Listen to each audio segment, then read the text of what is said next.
You've totally been there. You're on a website, a little window pops up, and you see that cheerful, "Hi, how can I help you?" You type a question, and bam, you get a response in seconds. But who, or maybe what, is actually on the other end of that conversation? Well, today we're going to pull back the curtain and really dig into the history, the tech, and the honestly fascinating psychology behind the chatbot.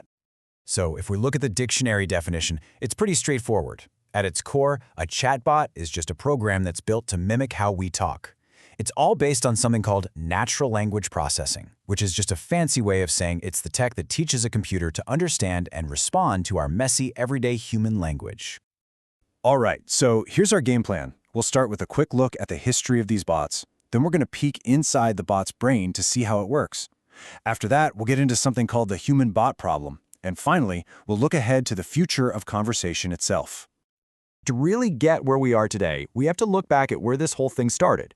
And believe it or not, it all began with one simple but really profound question.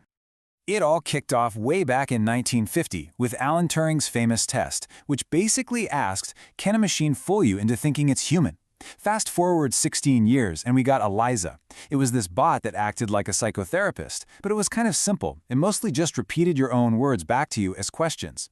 Then in 1995, ALIC showed up online. And just look at the jump here. ELIZA had about 200 keywords, but ALIC had a knowledge base of 41,000 templates. Things really changed in 2010 when Siri put a personal assistant in literally everyone's pocket. But the moment everything went wild, 2016. That's when social media platforms threw open their doors to developers. And you can see that 2016 boom perfectly right here. For decades, the number of research papers on chatbots was just steady. Then 2016 hits, bots get plugged into messaging apps, and look at that. The research and development just goes vertical. All of a sudden, everyone wanted in on the action. So yeah, they became a global phenomenon. But how in the world do they actually work? How does a piece of software know what to say next in a conversation? Well, it really boils down to two main ways of doing things. Think of it this way. On one hand, you've got the architect. This is your rule-based bot. It's like a choose-your-own-adventure book. It follows a very strict, pre-written script. It's super fast, totally predictable. But, if you ask it something it wasn't programmed for, it gets totally lost.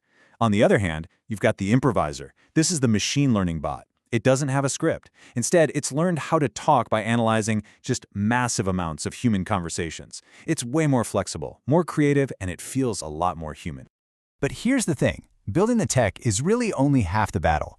The part that's truly fascinating and maybe a little complicated is what happens when these artificial minds meet our very real, very human ones.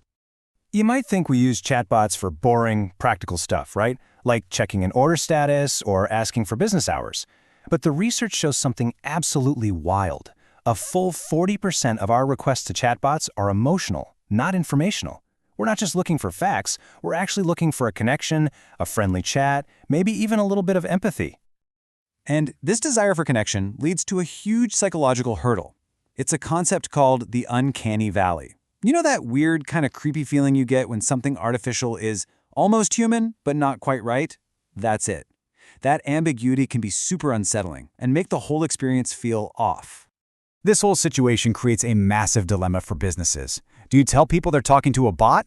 Check this out. When a company doesn't disclose that it's a bot, we tend to see it as more capable. In fact, these bots can be 4 times more productive than new human sales staff. But the second you tell someone, hey, you're talking to a bot, their perception flips. They see it as less intelligent, they get frustrated more easily, and they actually buy fewer things. It's this crazy paradox with very real financial consequences. So all of this brings us to what's next. I mean, chatbots have come an unbelievably long way, but they still have some pretty significant hurdles to clear before they can become the kind of seamless conversational partners we see in the movies. And the biggest challenges left are deeply human ones. On one side, you have huge issues of trust. Bots that don't quite get what we mean, or bots that can be manipulated by trolls, not to mention all the concerns about data privacy. And on the other side, it's all about the experience. A bot with no real personality, or one that makes even a single mistake, can totally break a user's trust and make them give up. And that really leaves us with the ultimate question, doesn't it? Today's technology is all about building chatbots that can learn to talk. They can mimic us, they can predict the next word in a sentence, and they can follow a script. But can they ever learn to actually think, to truly understand, to reason, and to have the kind of consciousness that's behind our own conversations? Well, That is the next great frontier.